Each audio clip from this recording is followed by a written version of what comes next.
Allah subhanahu wa ta'ala gives us certain things and He expects us to develop them into something better, right?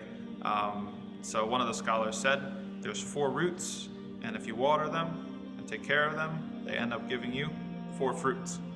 So knowledge, if Allah gives you knowledge and you cultivate the application of that knowledge, it leads to wisdom. And we all know from our experience in daily life that not everybody who has knowledge has wisdom, right? Just because you know something doesn't mean you should say it, right? It takes a whole lot of experience and something else, right, to develop that wisdom, to know how to apply that knowledge in a skillful manner. Another root that we have is restraint. Not just taking what you want, not just reaching for what you want all the time, having discipline, having that restraint.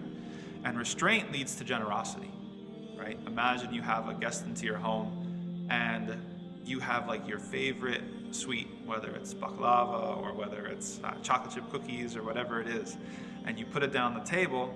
If you can't restrain yourself, you're not going to be generous. You're going to be secretly hoping that your guest doesn't really take that much so that you can crush it later by yourself. But if you have restraint, it enables you to be generous. You can honestly and sincerely be like, hey, yo, I don't not only want you to have it, here, I'm going to pack it up and send it with you to go, right? That's something that takes restraint. Patience is another root, and the fruit that it bears is forbearance. Forbearance and bravery, and those, forbearance is different from patience.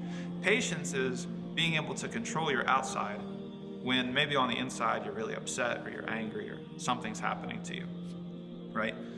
So if someone cuts you off on the highway or on the road, like you might be seething on the inside, but your kids are in the back. You don't want them to repeat anything that you're going to say, so you stay quiet. That's patience. Forbearance is when it works on the inside, is that you're at the level where you used to be like, well, it's something that I've done to somebody else at some point. Maybe the person's in an emergency, maybe the person had a hard day, and you don't even feel on the inside very stirred up. Patience also leads to bravery, because you have to be patient to be brave, to be able to stand up to somebody who's an oppressor or somebody who's violating other people's rights, and to say, hey, stop that, cut it out, that's wrong. You might be putting yourself into some danger, right? Physical danger or danger of your reputation or something like that. And that takes patience to be able to endure that sort of opposition. So if you nurture patience, it can lead to both forbearance and bravery. And the last root and the last fruit is justice. Okay, so people have an innate sense of justice, especially kids. You see kids, man, if you are a parent and you don't follow the rules that you set, you just really made it hard for yourself. Your kids will demand, and they're right to do it, they demand that you live by the same rules that they do. I'm going to bed at 8 o'clock. Why don't you go to bed at 8 o'clock, right? I have to eat my vegetables. Why are you eating French fries, right? All these sorts of things.